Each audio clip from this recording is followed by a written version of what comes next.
Yeah, looks like it worked.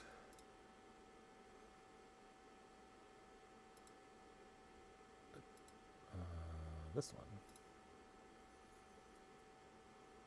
Sorry, just getting stuff ready on the YouTube.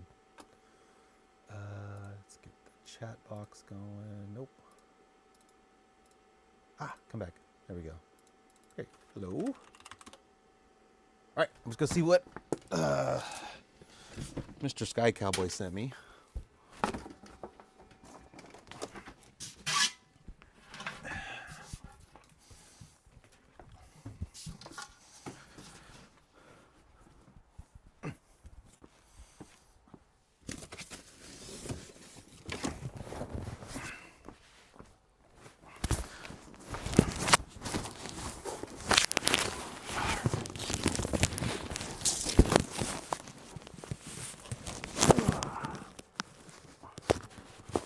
Okay.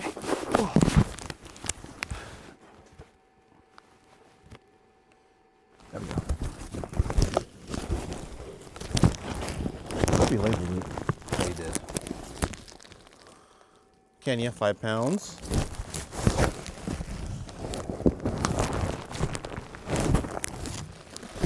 And Peru something. So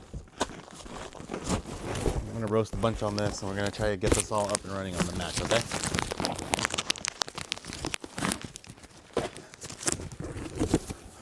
And let me know if you're roasting on Artisan with MaC, because I've never used it before.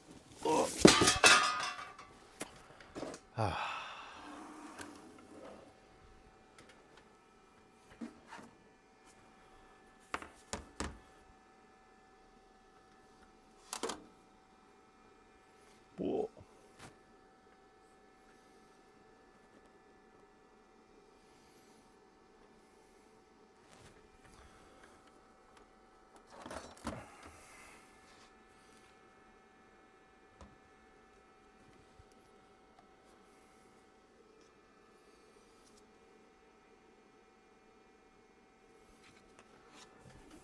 Hold on, let me put my password in.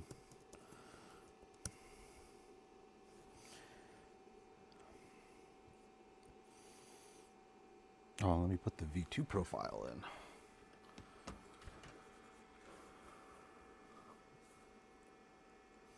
So I think a bunch of people already got their V2. I think there's probably been issues with it. Akimata.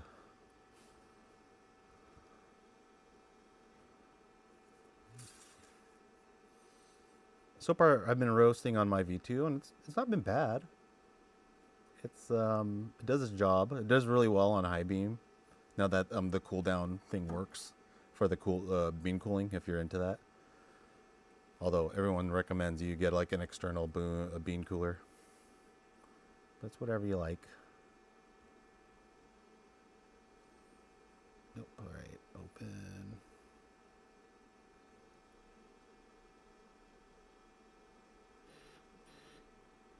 I hear people telling me like they're getting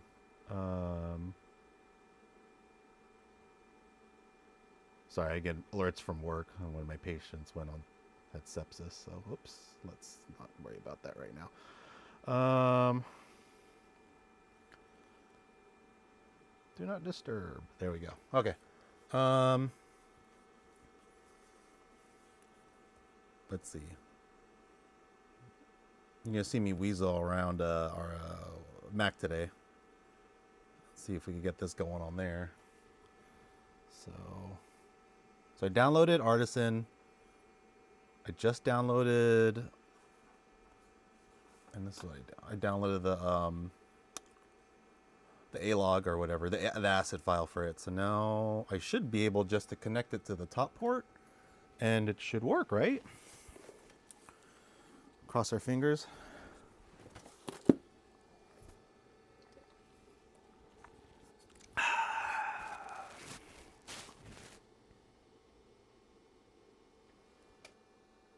Oh man, I didn't realize it just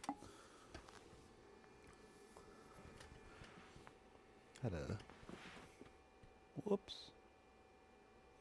Yikes. I guess that loud bang was a bunch of V1s that fell on the ground. The broken ones. Whoops. Well, we'll fix that later. All right. So get a USB cord. I know the top one is mostly just for serial connection, so I'm just gonna put that on top, and I'm gonna plug it directly into here, and then let's pray that it works.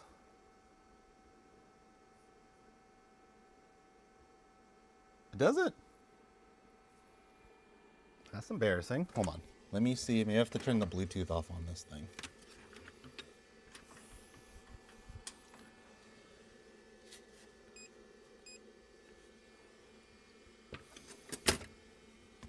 Okay. Maybe that did it.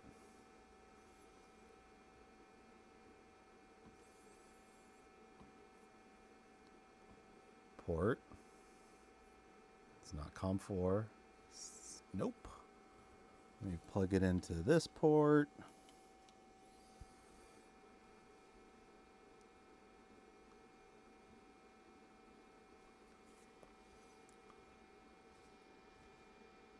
Nope.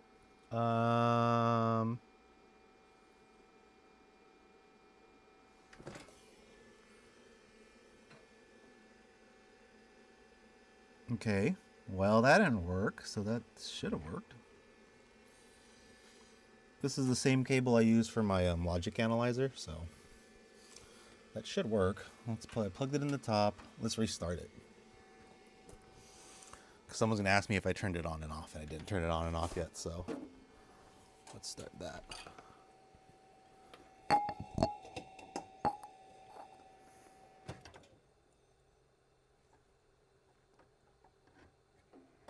There we go.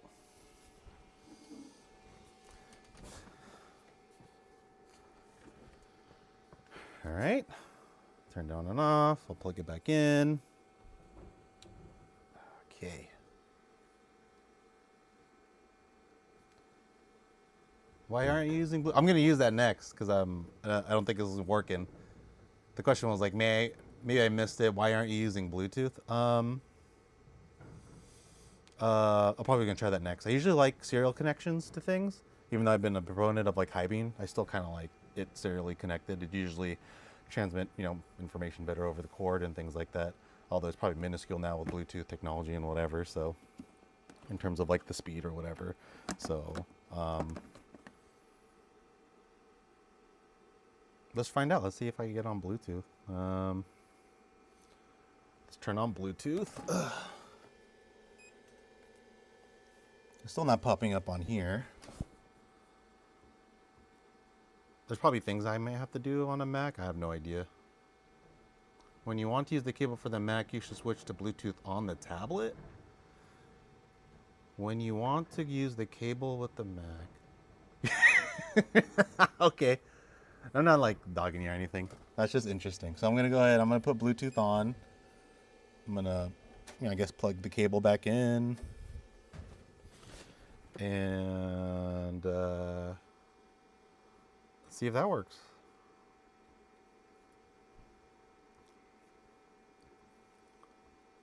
Port. That didn't work either. Let's see. Let me try using a white cord. Maybe it only takes white USB cables. I don't know. We're gonna try it. Let's put this in.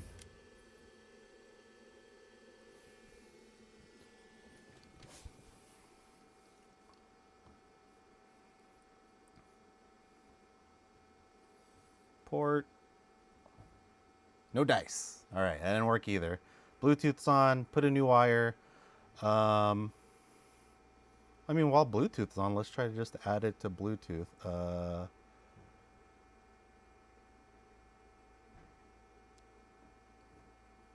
Where the hell do you find Bluetooth on a Mac?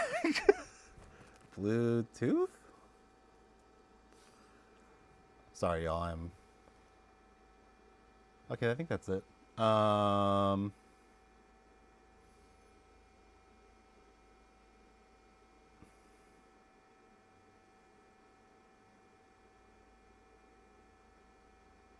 Maybe, I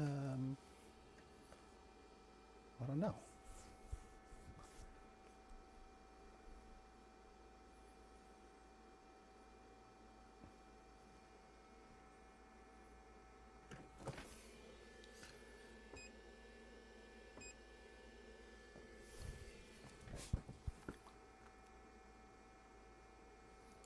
Should it go on random Bluetooth device? No. It's usually called AK roaster. That's what it hooks onto.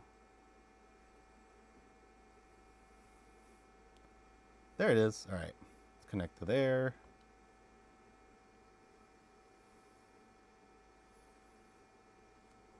Super secret password of 1234. Yeah, I don't see any port on my M. This is an M2. I think it's good. I'm not sure. This is probably one of the fastest laptops in my house. I have a bunch of ThinkPads at home, so. Yeah, M2. They're going on sale for pretty good price, I think, for a Mac. Okay, now let's do port. It should come up as two USB devices. Oh, okay. Hit OK. And then turn on.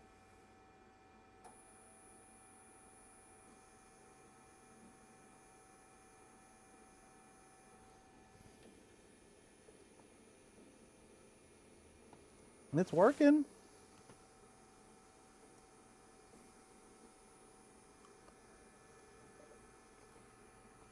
Okay, well, that wasn't too bad for this. Let's see if it reconnects though. Like if I were to turn it off, turn off Bluetooth, because that's where people were having trouble, I guess, when it was reconnecting. So, okay, not working. Turn Bluetooth on. Oh, there we go. Port. Oh, it's gone. Okay.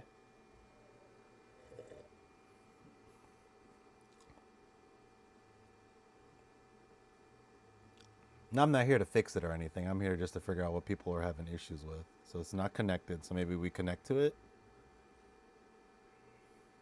Connected.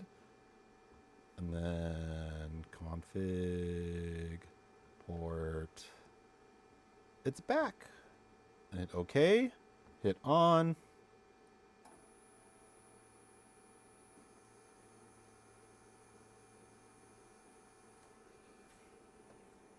So that works. It's staying put. I'm starting to wonder if really some of the units just have really shitty Bluetooth modules. And by the way, anything from the group buy is considered an engineering sample. We'll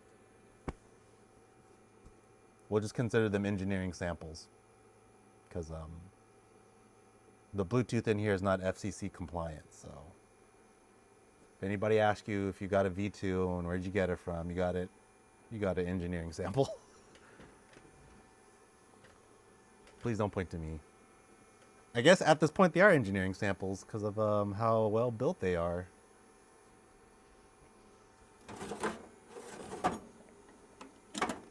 So, all right, let's roast something. I'm trying to think of how I want to do this. I'm gonna roast these beans. I want to do it like a curve, and then I want to either use the PID to see if it can copy it, and then I want to copy that same curve on high bean and still do the same thing. I kind of go over what that would look like with each program. So one with Artisan, how their PID implementation works, and then how high bean's PID implementation works. I honestly don't think I don't know how good high bean is. It felt like it was like on and off, like bang bang instead of like a PID control. So we'll see.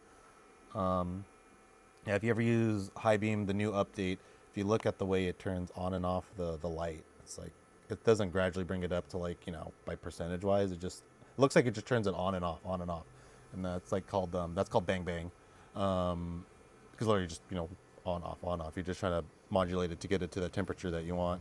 Versus the PID control, it kind of like does its best to keep it getting towards the temperature you want and not try to overshoot it, and then it adjusts the P, the proportional, the I, whatever the I is, and then the derivative, I think, integral derivative, I don't know, but the way that high beam's set up, I think it's bang bang because it looks like it's on and off all the time. Like it literally gets super bright and then turns off. It gets super bright and then turns off. Then eventually, when it finds the temperature it wants, it kind of like flickers back and forth. So, and that's what they. I think that's what. There was an option. Like if you were into 3D printing, there was an option where you could have your 3D printing bed heat up, where it was called like bang bang. I'm not a pid genius or anything. I just anything I know about this kind of stuff is probably related from 3D printing. Yeah. Did you notice that too? Like when on the high beam PID software, it just seems like it was literally just on and off, on and off. Versus Artisan, it kind of smoothly, decreases the power, increases and decreases it. So it's definitely different. Which is better? I'm pretty sure the way the software Artisan does it, the way the software PID Artisan does it, I think is probably better.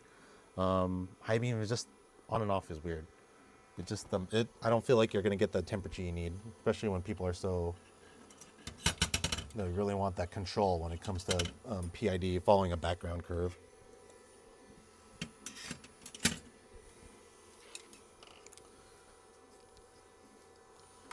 Oh, let me double check. I gotta check. Just gotta check things. Good. So that's all set up. Let's try a roast on this. Do I have enough battery on this thing? 61%. All right. No joke. All right, I'm gonna make sure I turn control off. I don't want PID on start. I want it off. Well, I'll turn it on for now, and then I'll put the set value to. We'll do set value to. We'll warm it up to 195.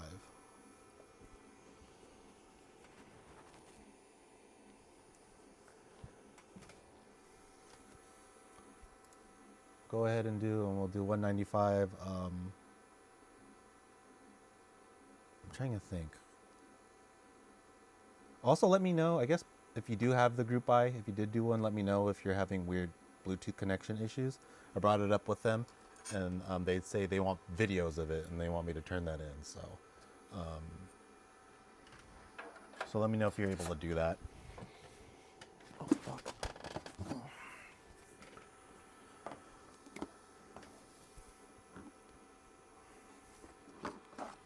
I gotta clean up my garage today, too. So I said we're gonna start off with the Kenya. This.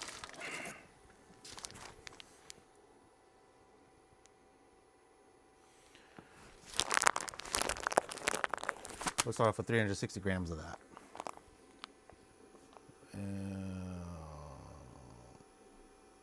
See, that's kind of how it looks. But wish I could stream the screen. It's kind of useless the way it is, but.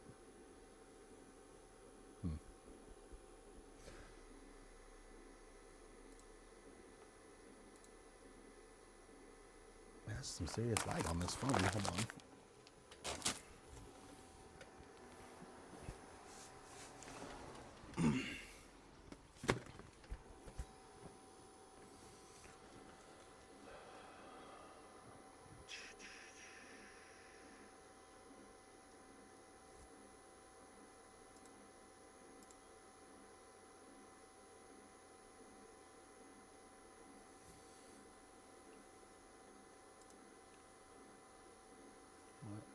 Disable. There we go.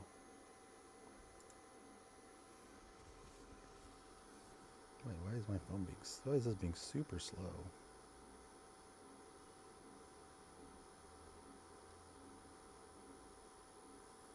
Maybe I have to get the other camera. Anyways, how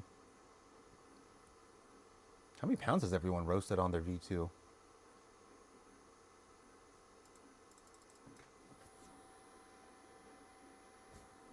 Yeah, look how many pounds I've roasted on mine. I think high beam keeps like a running tally.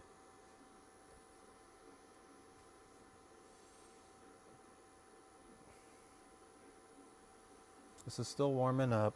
Did I close everything? That's closed off. That's closed off. Some things I need to do or remember to do is start clearing out the chaff.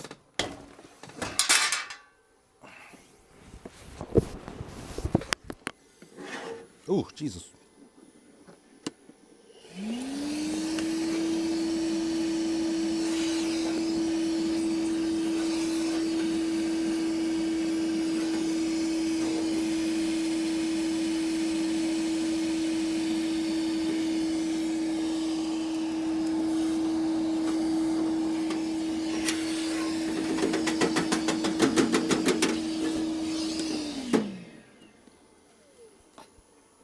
Got my little Milwaukee vacuum.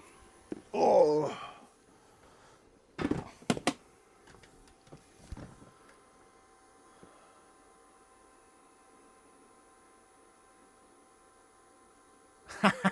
I have so much coffee right now, and I'm actually supposed to not be drinking this much coffee because my doctor says I shouldn't be drinking the amount of coffee I've been drinking. But I told her I don't use sugar or cream anymore, so I think it's healthier. It's like a tea now.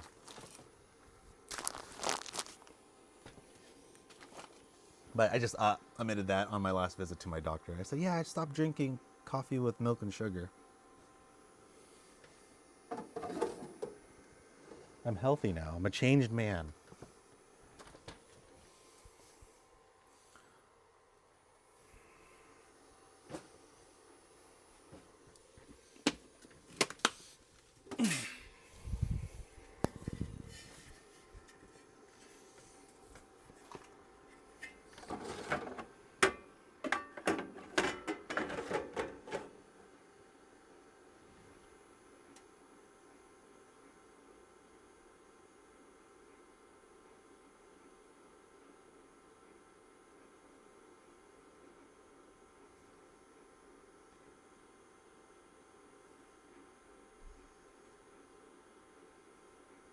Oh, that's why.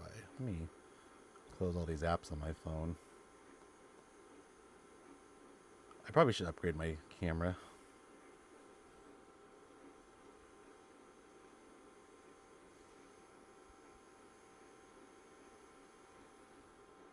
There you go.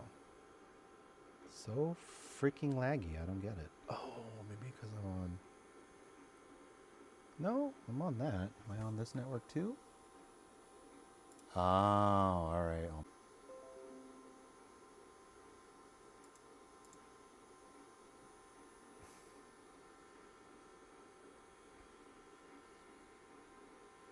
Oops. Let me get that camera back. There we go. Ah! All right.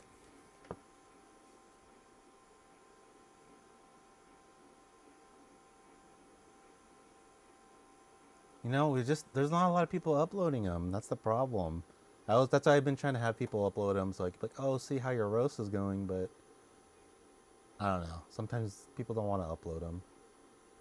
I guess people get embarrassed sometimes. They're like, oh, I roasted like this, and people are, I don't know. It's kind of weird. You should just be able to upload them. People shouldn't have to like judge. I get mad when people are always like, oh, you're baking them. I'm like, oh. I'm uploading him into the A-Log channel, so I try to promote this channel as much as I can until I could find a website to start like uploading them all. That doesn't cost me an arm and a leg. Basically, everything I'm trying to do is for free as much as I can, if I can. But people get kind of not insecure, I guess. They get kind of shy when they come to sharing their roast, because I think because they're new. And they're afraid they're going to get shitted on because you're like, oh, you're not following the Scott Rao method of making sure your thing's not going up and down a lot. So it's kind of a bummer. Yes, drop my connection. Restart. There we go. There we go. Okay. Let's see. Yep, PID is working. Because it's, let's see what temperature it's remained at. It's, I put it to 195. It's like 196 over, so that's not bad. Not jumping all over the place. Uh, but yeah, if you guys do roast with Artisan, you can upload your A logs. You can put them in there, and then with High Beam, you can actually import them into High Beam. And then once, yeah, definitely upload them. I'd love it. I will call you. I will call you an A log god. I'll put that as a role for you if you upload like more than 3 A log files. Exactly. People get really, I don't know, people feel, I think they get really insecure when people are start, I guess, judging them by their roast. It's really common in like, I don't know, I don't want to be a dick, but like the Facebook page, there's a lot of people like, as soon as you reach a certain temperature and point, and it's like, oh, it's automatically baked, it's fucked. And it's like, oh, it's baked, it's fucked, it's terrible, it's gonna taste awful. It's like, maybe taste it first. Let them taste it, see if they like it. I'm a huge fan of tasting the coffee because there's a few times where I've had really, really bad ROR just jumping all over the place. But coffee came out great. The only bad coffee I had, and I was really following like the heat curve and all that kind of stuff, was Robusta. But I think by nature, Robusta tastes like Northern California on fire would be my best description of what this Robusta tasted like. Um, yeah, it just tasted like burnt tree. That would be it. Burnt tree. It was a Robusta from the Philippines too. I was trying to like sell coffee in my native country. I was born on base there, so this doesn't really count. But yeah, it wasn't that great. Then I bought some other Robustas that were already roasted, and I felt like it's the same thing. Everything tasted like ash or cigar. One guy tried to say, "Oh, it tastes like hints of a cigar," and I'm like, "Oh, you mean smoke?" I'm gonna turn up the air.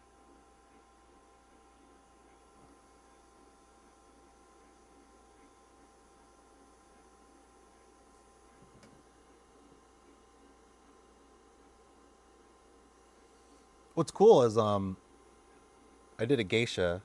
I drank it like right after I roasted it, and I was like, oh, this literally tasted like just a really bad tea, like a really watered down tea. Day after, like maybe 8 hours after I roasted, and then I let it rest for like 2 weeks, and those was like I let a light roast, and then all like the profile and the taste of it and everything started to come out, and you could had a different taste to it, completely different taste to it, and I was just amazed. I was like, oh wow, okay, so this is what they mean about degassing and why people are so on it. I guess I would have known it if I didn't try it right after, so I don't know. It tasted great to me. All right, let me go measure out these beans. I should really put a scale out here or buy a scale.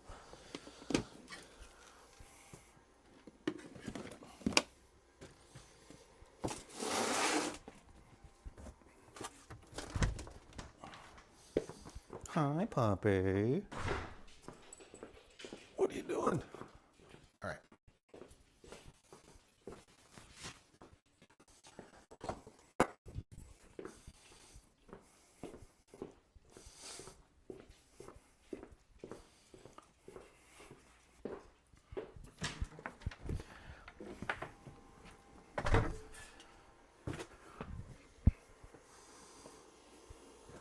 All right. Sorry, I can't put the Mac thing on the screen. I don't know how to do that yet. Otherwise, I would. Maybe I could bring my phone closer to it. Roasting on it. I'm not even sure if I'm going to keep this laptop. It's very nice and light. It's just, I don't think I need it.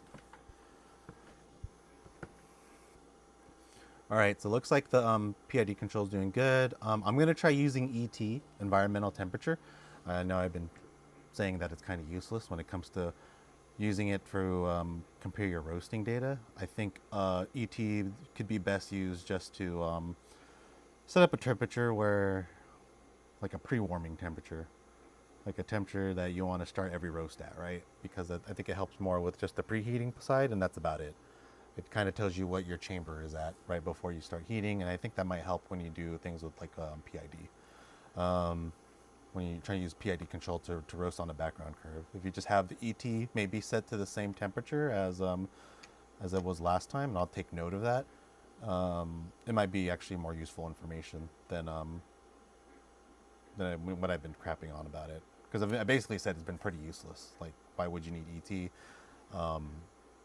You need to measure the amount of bean temperature. It's not a convection roaster, radiation roaster. You're roasting what the bean temperature is going to be, because that's where all the heat is going to. It's going to the bean, the darkest object, builds up the heat, yada yada yada. But I'll try to be more positive on my outlook on ET, so on environmental temperature. So I'm gonna start using that as maybe as my final warm up time, because usually I just say 5 minutes at 195 or something like that. I kind of follow what Rubase told me on their end was if you want to roast and preheat their like micro unit or nano unit or whatever Rubase calls it, they usually recommend just a 5-minute warm up, nothing crazy.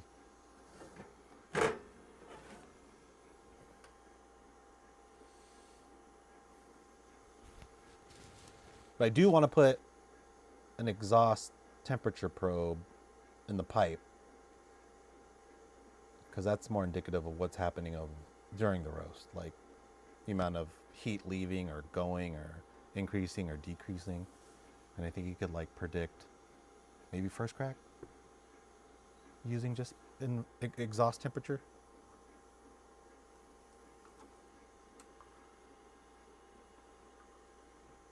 So we'll give that a shot. Let me double check YouTube, make sure no one has questions on there. Good, no one's on there, perfect. So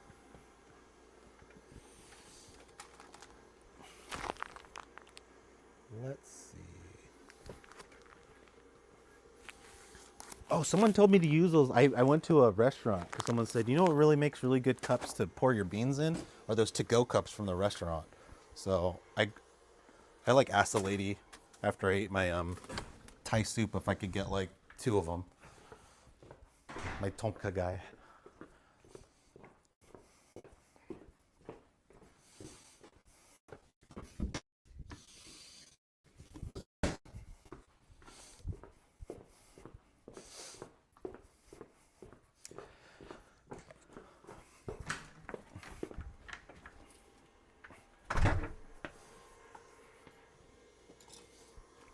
All right. So yeah.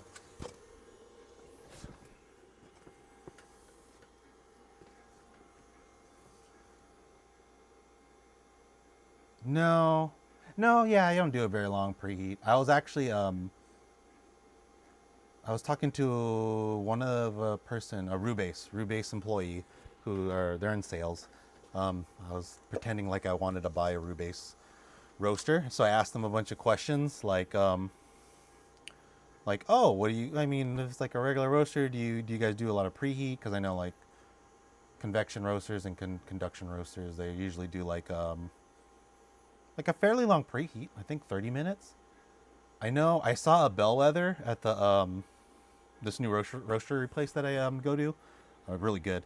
It's a nice fancy bellwether. They're like $75,000 machines or whatever, and they do a 45-minute preheat. But everything's different. Everything preheats differently, right? So when you have a drum that you need to have like put heat onto the beans, or if you're a convection roaster, I guess you got to rely more on that preheat. Whereas we're IR, we're infrared radiation, so heat goes like kind of directly onto the beans because of Planck's theory. Like the darkest object will absorb the most of the thermal radiation and then heat it up that way. I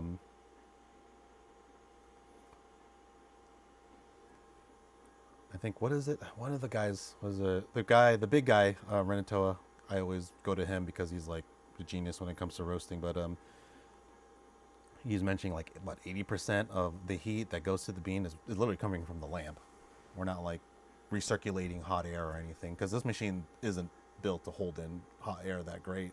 it actually, and some roasters are designed that way where they don't have the double walls to hold the heat in. They actually have it like maybe one less wall so you could leak out more heat during your roast because you kind of want it to cool off.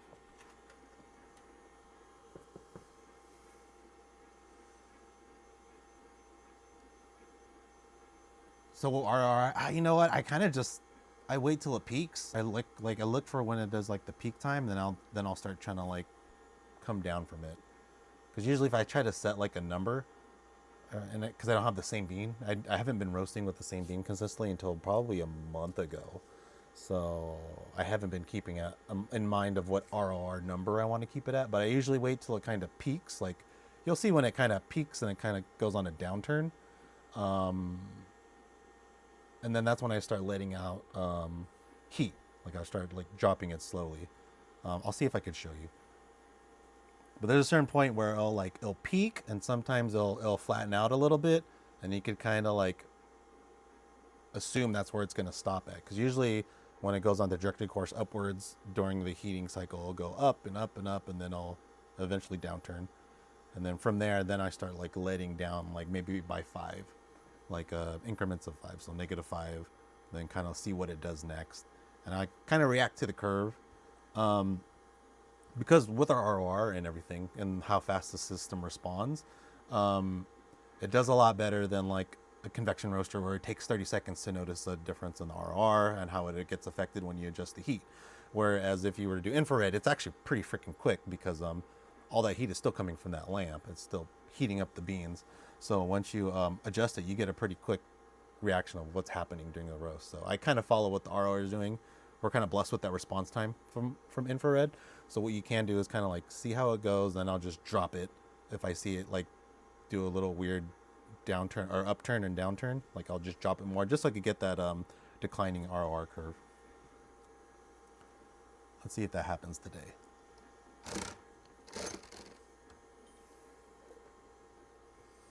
I'll see if I can show you like the peak. I kind of look for it. Like if I notice like it keeps going up, it goes down a little bit, and then maybe goes back up, and then maybe goes down.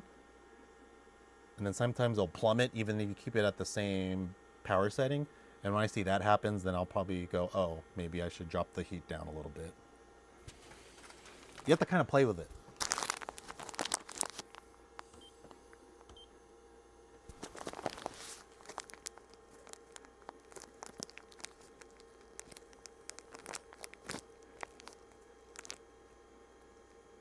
I mean,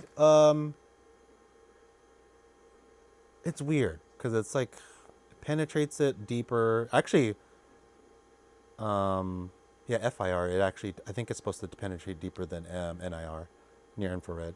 The bulb we have in ours is far infrared, and that's what the manufacturer told me. And then Rubase uses like near infrared, so I think it doesn't penetrate as deep as FIR from what I was gathering.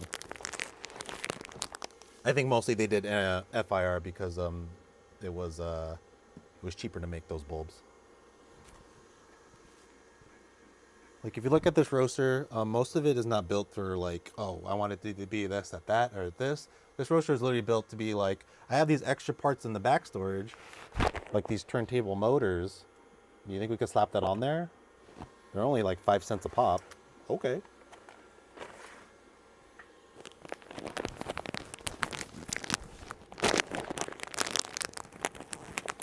Far, yeah, far, I think it's far infrared. That's what Haha Sky was telling me, that they are far infrared bulbs now. I don't think they ever use near infrared. Until now, until we started ordering them.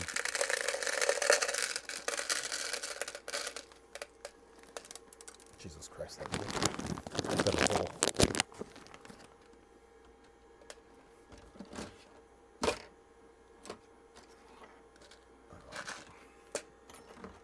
Didn't clear my desk enough.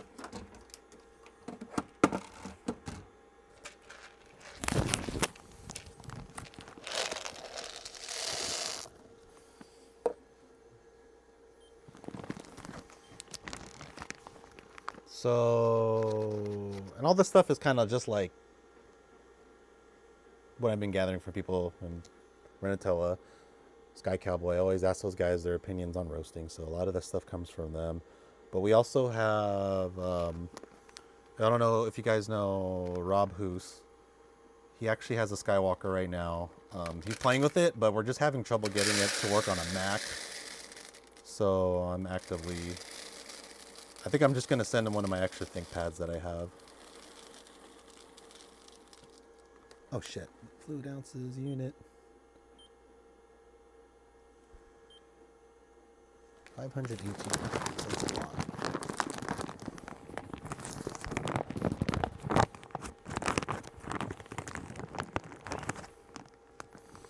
But yeah, the infrared bulbs definitely do penetrate deeper, and so you don't maybe not have to, you know, like you said, the RR doesn't have to be that high in comparison to other roasters. The only thing I like to just tell people is like not to treat our roasters like a convection or conduction roaster, because they're totally different. You're comparing numbers, and there's a lot of just differences each unit has. So it's really hard to like say you can compare this to a Bullet or you can compare this to a Kaleido. Well, I guess you kind of compare it to Kaleido, but you really couldn't compare it to like a, no, you can't really compare it to both because they do a different thing. They add some kind of convection unit or convection process on their Kaleido roasters now.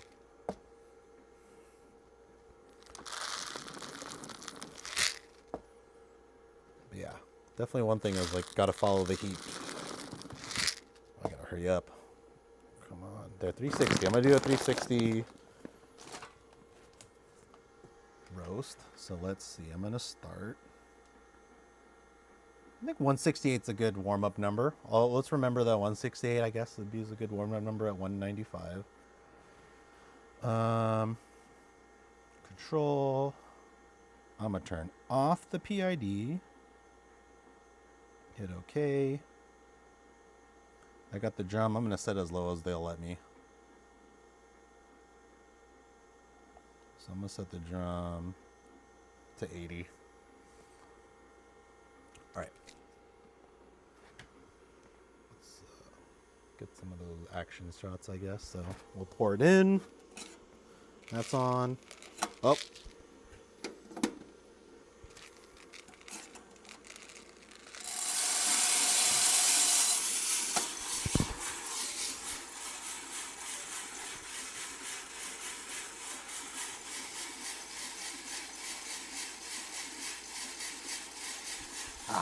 Bring this up.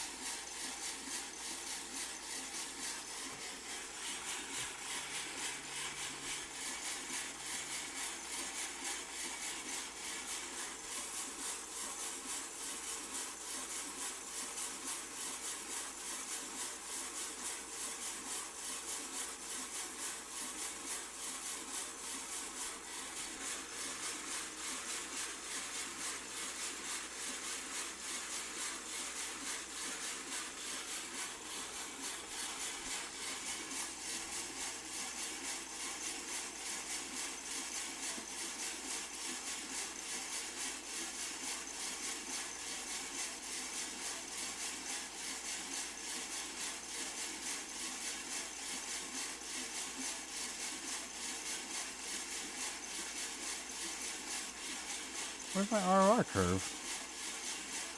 Oh, son of a bitch.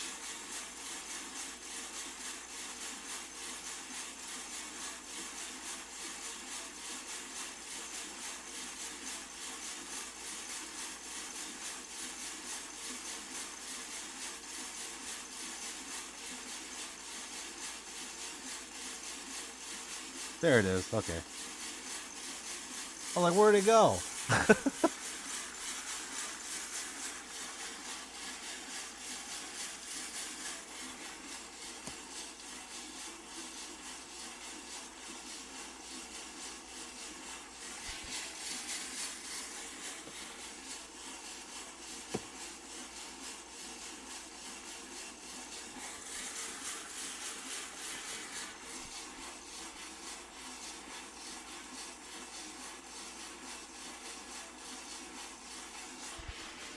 Why is that drum so fast?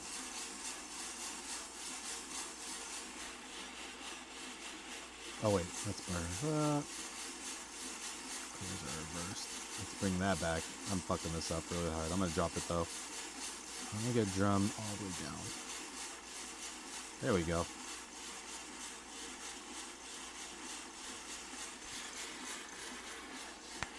I usually do like 450 to 500 gram batches, so this is kind of my first run around doing 360. It's been a while actually.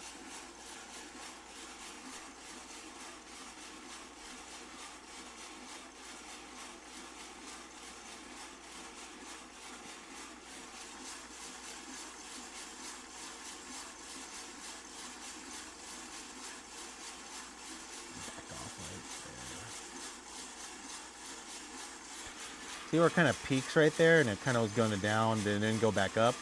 That's when I start like just start to drop my heat from there, and that's my RR where I pretty much I kind of keep it like I use it like a speedometer, and that's when I'm like, okay, it's starting to peak here, then I'm gonna start dropping down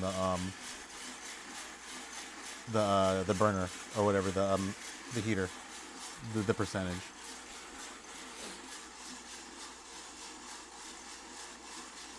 And then of course we're checking, we're smelling. Smells great, but it's still green, so you just gotta watch out for the curb. So I always take note that I took out the trier here.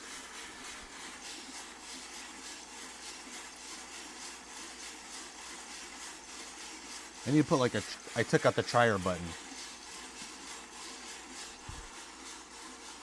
Then I'm gonna start dropping it down a little bit.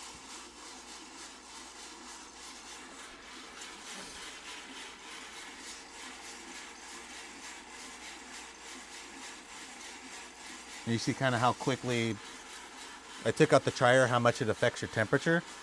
So it's good to like note when you took that off and put it back in, because that kind of tells you when you're messing with your trier. That's just how responsive the unit is.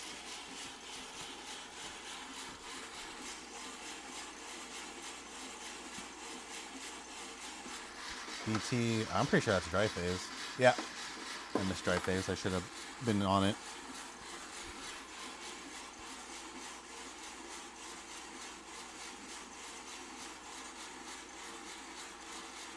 We're like 5 months. We're cooking up pretty fast, so this is where I kind of like to drop it. I'm just gonna play around dropping it. So I'll drop it to like 40 here. Oh. So I was noting the time, and I decided I wanted to drop it a little bit more to kind of slow it down.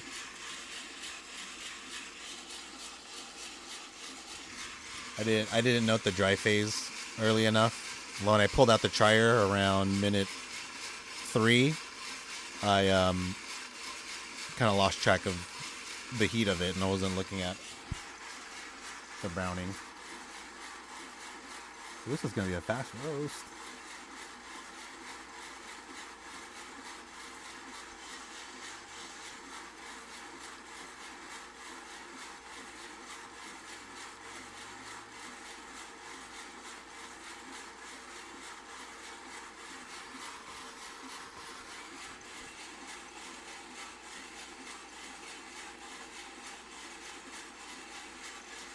So around 180, I know 180s is when I start to see it. I'm gonna start just dropping a temperature again to get that fancy declining curve that we like.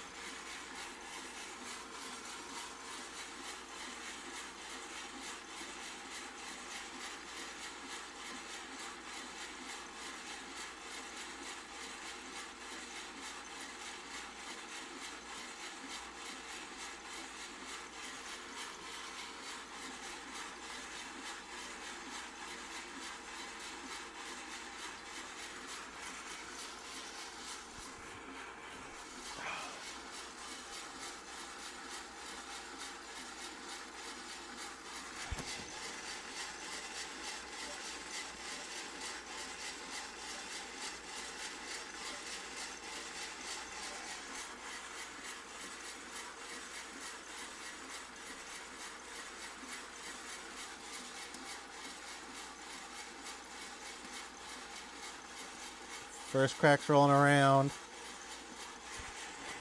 I need a chorus. Or a symphony, I guess. Come on. Right there. There it is. Yeah, that's it.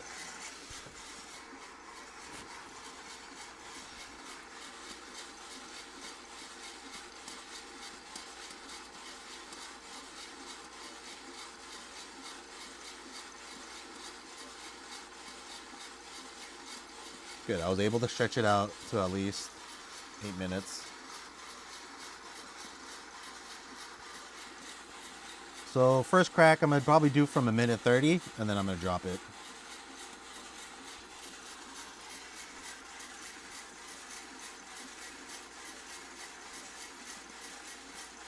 You switch to whatever temperature you want. Celsius, if you like Celsius, that's fine. I mean, if you have a lot of like European friends and they only do Celsius, or Canadian friends, it's fine. I just do Celsius because I always follow like other roasters. But I don't think you have to switch to, switch out of Fahrenheit. If you roast in Fahrenheit and you like it, you're roasting for yourself, right? So I would just roast in Fahrenheit because you'll be more comfortable with it. And if you ever need to go to Celsius for any reason, it's really easy. I started off in Fahrenheit, but I just started reading more people online, and just easier for me to follow them when it was in Celsius. Exactly, America. All right. I'm going to go ahead. I'm going to drop it right here.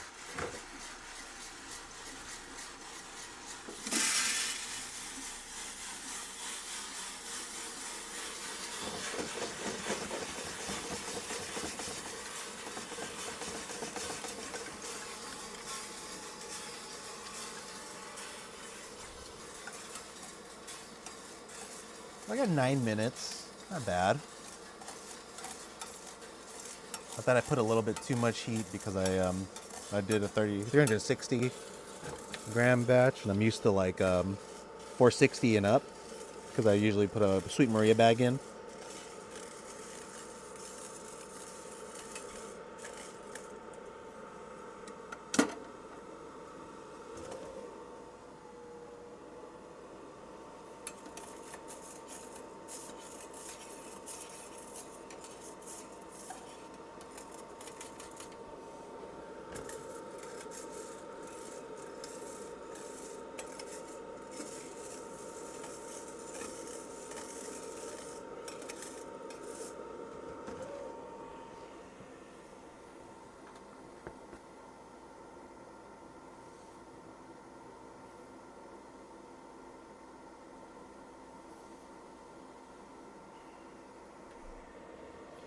So let's take a peek at this curve. So I think there's a way you can mark it where you pull out at the trier and you can like mark it to where you did that at, like a special mark. Like if you press a button, it'll say trier, and I'll just note that you pulled the trier out, because when you pull the trier, you can see the temperature fluctuates, like it goes up, and then when you put it back in, it kind of goes back down, normalizes. Because I don't like telling people, don't pull out your triers, you're going to mess with your curve. Fuck your curve. Check your beans. Make sure that, make sure that they're looking good. I think if you see them, you smell them. I think that's a lot more important than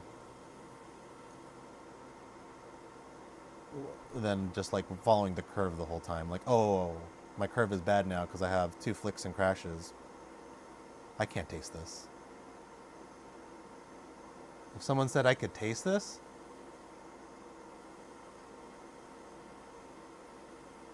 it's a stir. So when you're roasting, you get hot spots. Like I think I have videos where I've roasted, and you can see that there's like hot. I'll have to do that next time with the IR camera. But you'll have hot spots at different spots. So they want you to stir it to kind of, cool off the beans equally. Because I've literally had it to the point where I dumped it, I didn't move it. And this section right here, I think it's like a hot spot right here, or either here. I remember like a clump of beans wandering into first or second crack on this side. Like I just saw a little smoke coming out of here, and you could hear like more pops coming around on this section because there are hot spots. You can shake it too. Shaking it's just fine. Well, every time I shake it, I sometimes have beans fall out. One time I was vigorously shaking it, and I was like, "I'm gonna get this shit," and then it just like went all over the place. But I like using the spoon to, especially this area, and I think the middle part is where a lot of the hot spots come. And it's hilarious when you like have a portion of your beans like super black, and it just went into second crack, and you're like, "Oh my god, oh my god!" And then you realize I'm just spreading all the beans all over the place, just to prevent that from going to second crack. It's gonna all taste the same anyways. Now that you kind of half of your beans went into it, so yeah, I usually like to stir it around. So this is for me. I'll put my hand in there. Oh, it got cool pretty quick. How many minutes was that? We dropped at 9, 10, 11. It's probably because it's cold outside. So cool. And all right, let's turn this off.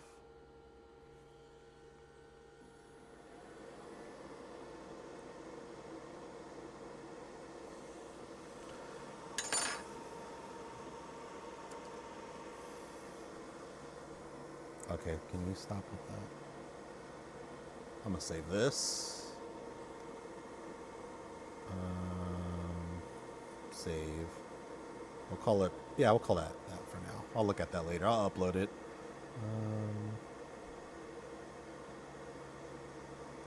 Let me turn off this cooling fan.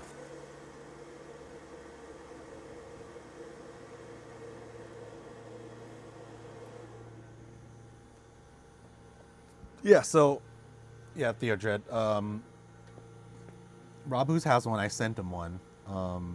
He's really interested to get it working. The only issue he's having is we're having difficulty connecting the V1 to the Mac, and I've been like just at it trying to get the stupid thing to connect to a V1 with the Sky command.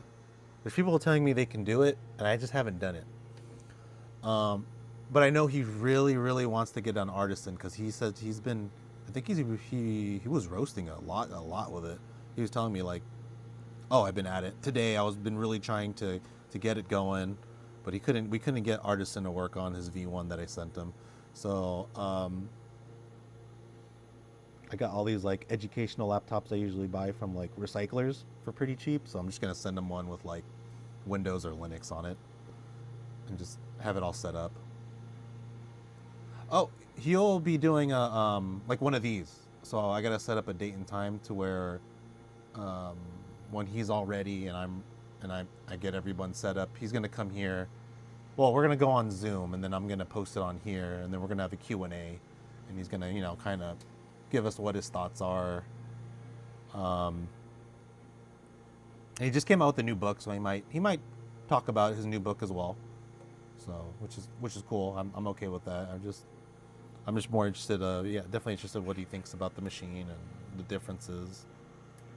Because I don't think he says he's not worked a lot with infrared machines. So it'd be nice to see what his perspective is on it, whether he thinks it's cool or not, or if it's worth it. But he's been working with me really hard trying to get it to work on his MacBook. He has a MacBook Air M1 that he's been trying to get the Sky Command working on, and I've been trying to get it to work on an M2, and I'm having a really hard time with it right now.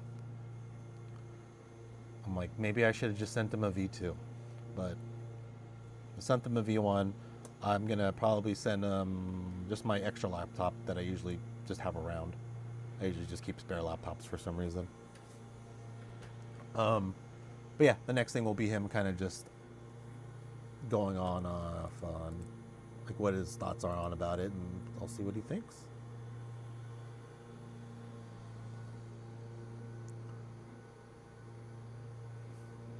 All right, so I'll probably be on later because I want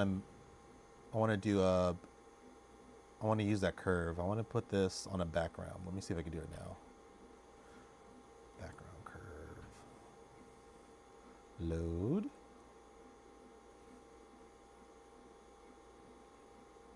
So later, we're going to try to replicate this whole thing. I wish I could fix it. I wonder if I could fix that. I think I could do in Designer. Which another thing nice about Artisan is it has that designer mode. So I definitely like, if you were to want to play with your profiles, I think I have to get off of here. So there's a designer mode. Yeah, there it is. Well, yeah, I'm gonna try playing with that later. So I think we can save this. Let me remember how I saved this. So hit designer.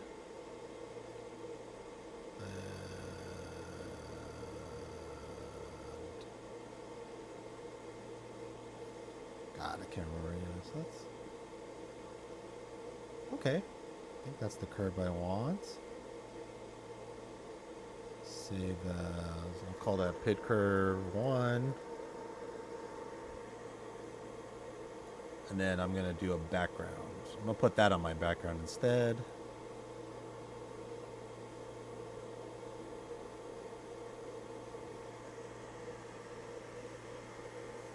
All right. So now you could, so if you do designer, it kind of automatically does all the points, which is really a cool part about Artisan is they have that designer mode where you can mess with your curves. I'm going to turn this roaster off because it's annoying me. So another win for Artisan is you can actually mess with the roasting curve. Like if I were to go back to designer, I could move points along, or I could extend certain phases if I wanted to try it. But you kind of have to go on what the bean gives you.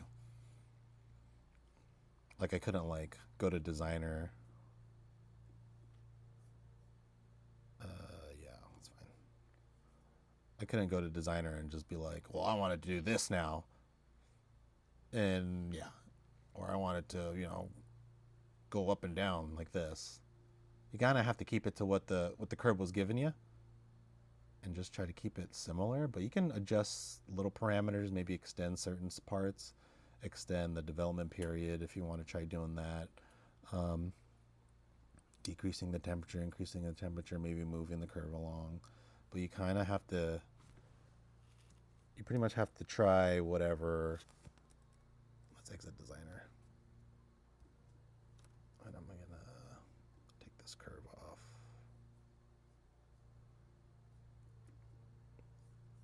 You can't deviate too far away from what you got in terms of what the bean roasted initially.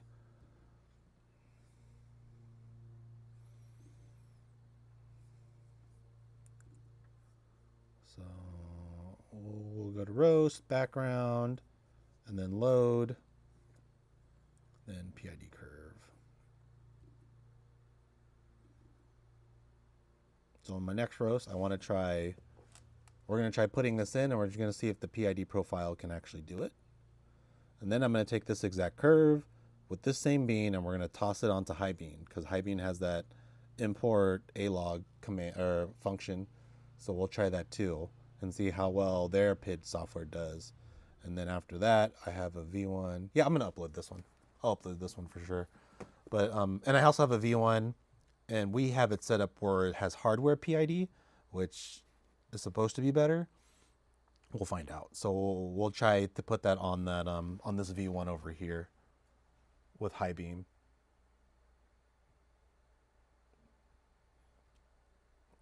After I got the V2 and heard that they were doing just software PID implementation instead of hardware PID implementation, I was kind of just like, why did I have all these people gatekeep me from like trying PID and telling people not to do it because it wouldn't be as good when the V2 literally does it. So now I kind of set my idea of that differently. So I'm definitely encouraging people to try the software PID if you have a V1, and then adjust what you want to do on the software PIDs on the V2, because you could do it right here.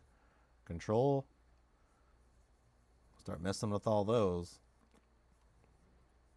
to kind of give it the curve that you want.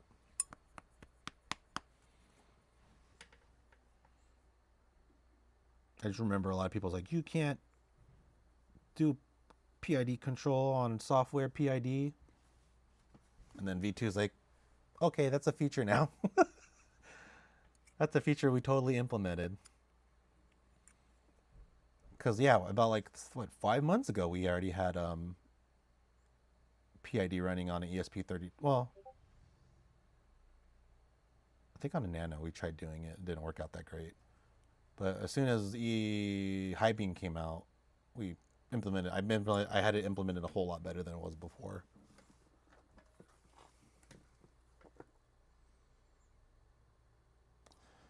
So there's like this whole debate, like for roasters, especially ours is a little bit faster. Is like, does it really matter, like, of hardware PID versus software PID? And to this point, I don't think it really matters now. That if they're using it, and it looks like people are getting good results. But you'll have people tell you, like, I think there's like that guy, he's in here and he's also in the Facebook group.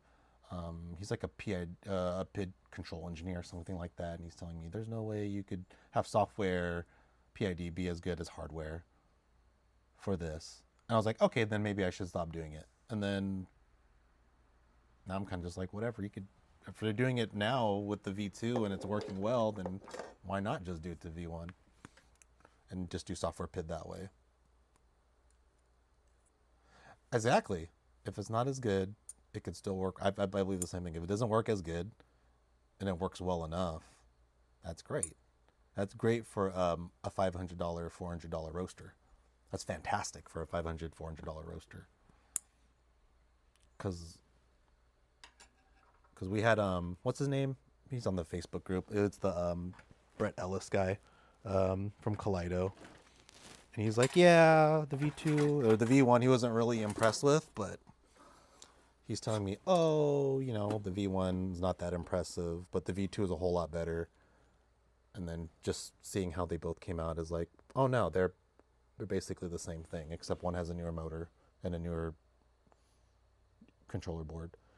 But he was just saying, like, to get something good that can actually follow PIDs and get consistent, reliable roast, you have to get one of these units.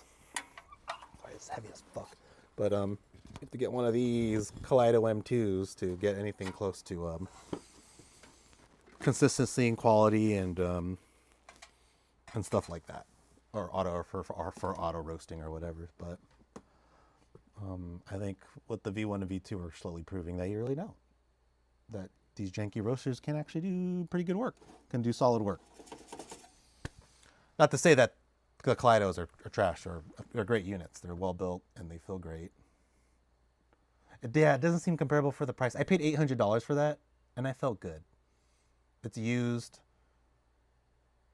They hacked Artisan onto it because it's the pad version. So there's two versions. There's pad and then there's Artisan. If you want pad, or if you want Artisan, if you want both, yeah, it was $800 for the M2 Kaleido. The guy who wrote the code for the firmware to be able to use the Artisan without having to pay the $200 extra, he wrote that on an ESP32. He lives down the street from me. Yeah, it's a fantastic price. That's why I swooped on it. Yeah, I think new was like $1,500 for an M2, something crazy like that. Actually, let's see what the prices are now. I wonder if they increased their prices because coffee prices went up. Because that's how it works. Well, tariffs and whatnot. No way. There's no way that's not worth it.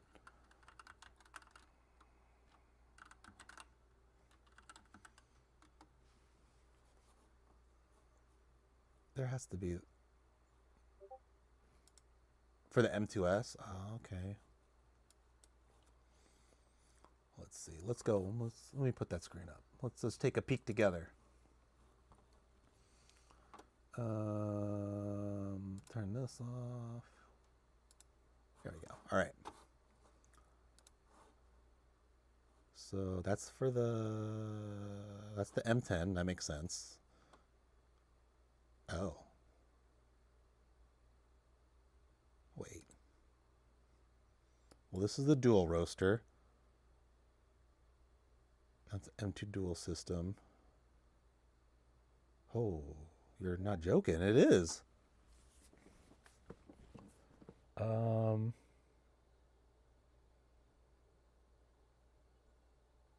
Let's see how much. I don't even think they sold the pads anymore, because I think people were giving Not they giving him the business. Um,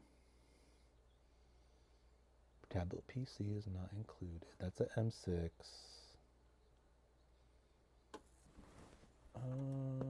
That's a 220.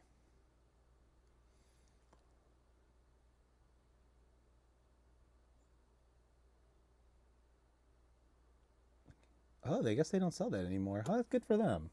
Oh wait, no, no, it's an M6. Okay, so if you wanted to get the tablet with it, would it really be that much more?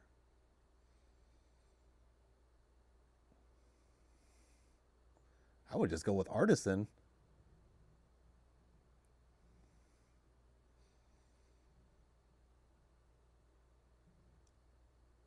M2S. M2S. So M2S is this one. Ah, geez. Yeah, you're right. It is 2000. 2 Gs. I got mine for a steal. I feel great. I haven't roasted with it for over a month, but I definitely feel better about my purchase. But I think, what was the price they were selling it with the Kaleido system? M2 Kaleido. Um,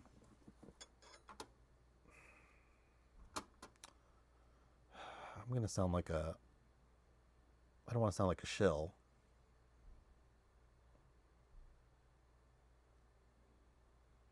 I'll tell you, I did the roast with them. I tried to do this thing where I roasted one bean.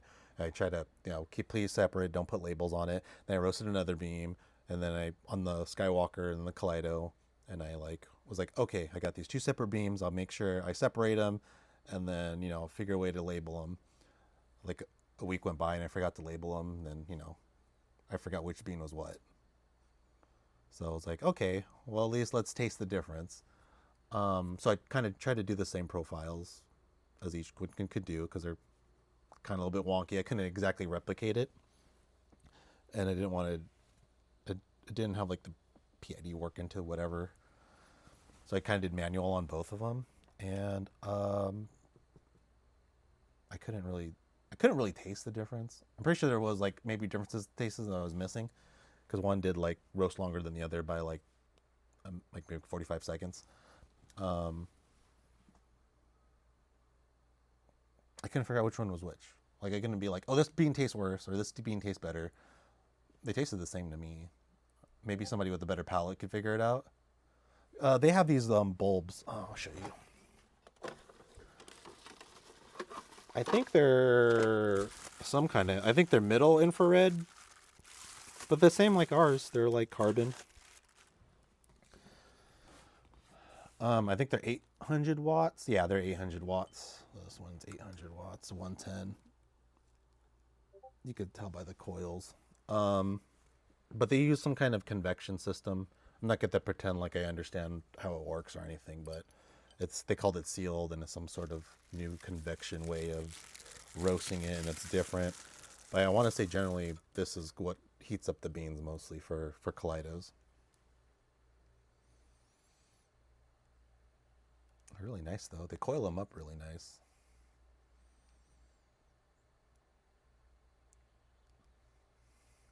Wait, do I have a? I don't think I have extra bulb anywhere. I don't. But yeah, this is what they use to heat them up. They use two of these though.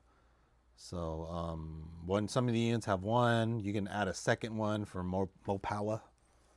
So if you wanted to do, I don't know, faster roast, I guess, or bigger batches, then they have two of the bulbs.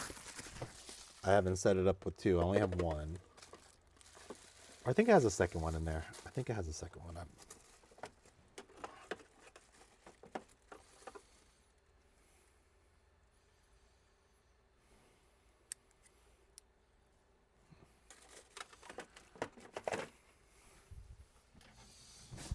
So yep, that's how that's set up. In terms of comparing them, I mean, I feel like they roast the same, um, but maybe I need to have people come over one day and just kind of like do a comparison roast again. I got enough beans where I could do a roast on the V1, V2, and the Kaleido, and then do a better job keeping track of it, and then seeing how they taste, how they compare, and then what people thoughts are on them.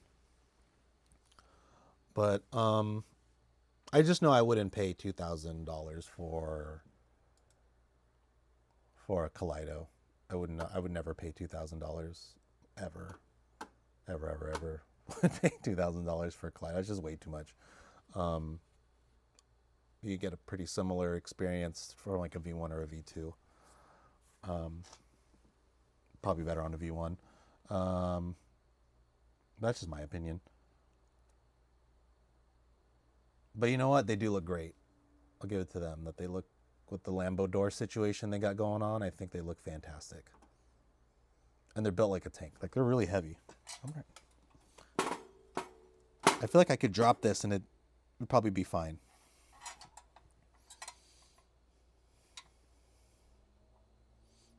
Yeah, I definitely could drop this and it'll be perfectly fine.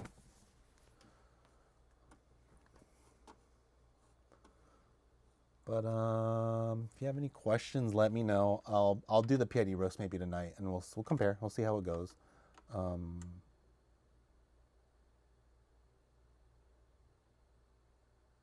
Yeah, we'll double check, see how everything looks like, and talk about. And then I'll have to wait for a few days to taste it and see if it's comparable.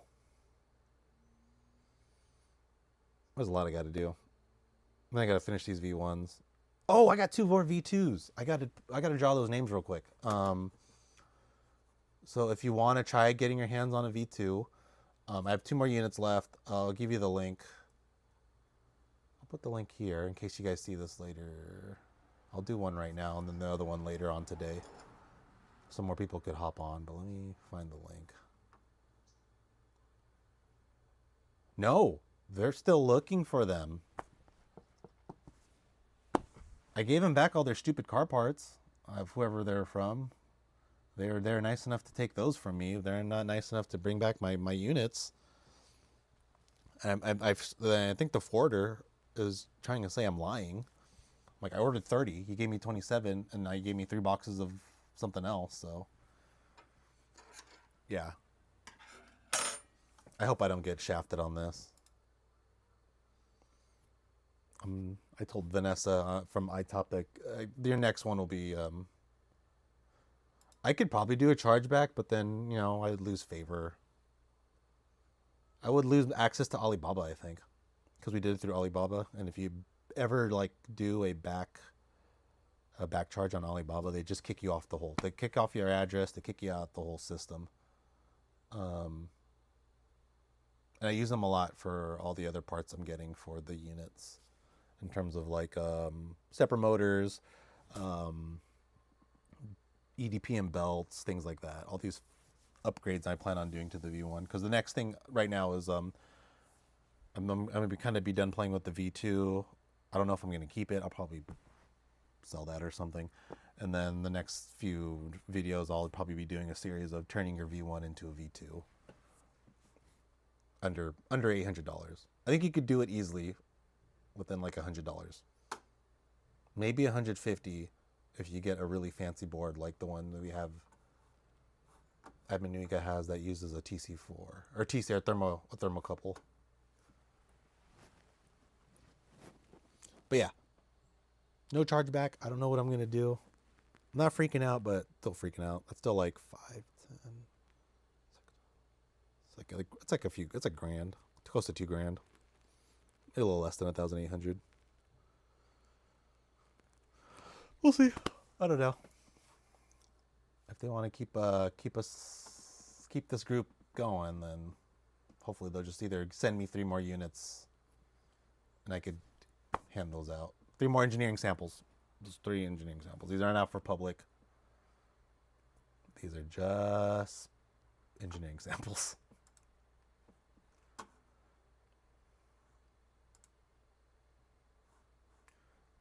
Let me see where I get the group buy link. So I'm gonna post it up here in case someone wants to join. Where'd it go?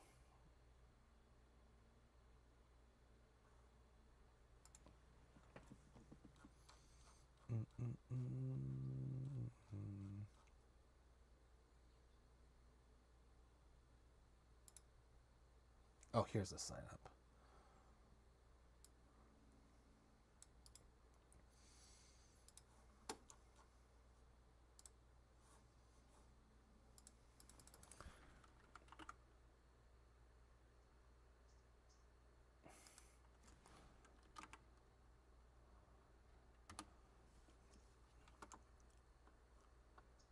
So sign up there, and then you can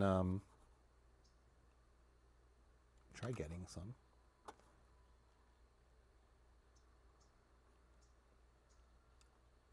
And these are for V2s, and then after I get rid of these two V2s, I'm gonna start doing the V1s because I got to clear out my garage. It's getting crazy. Let me just show you real quick the extent of my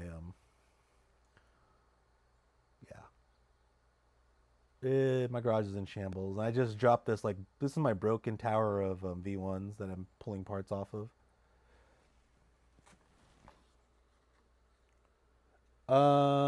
That is a, oh, hold on, no, I'm dizzy. Same form. I'll put that in same form. Same form.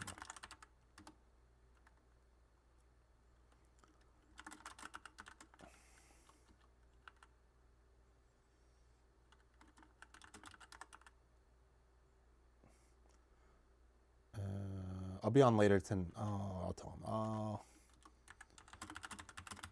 later tonight to draw names.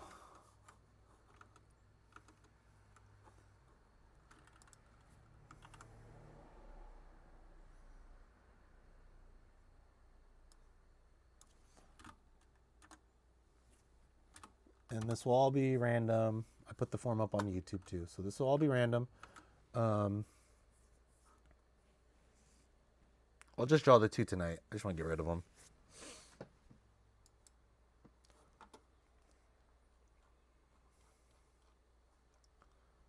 All right. Let me know if you need anything else. I will try to stream this later, and we'll see what will come with. All right. And next week I'll do more of the V1 to V2 upgrade. Thanks for coming. Thanks for staying. Oh, let me post that A-log up, and then I'll let me send that to me. How do I send things on a... I'll do this later. Let me send stuff on this MacBook. All right. Peace out, y'all.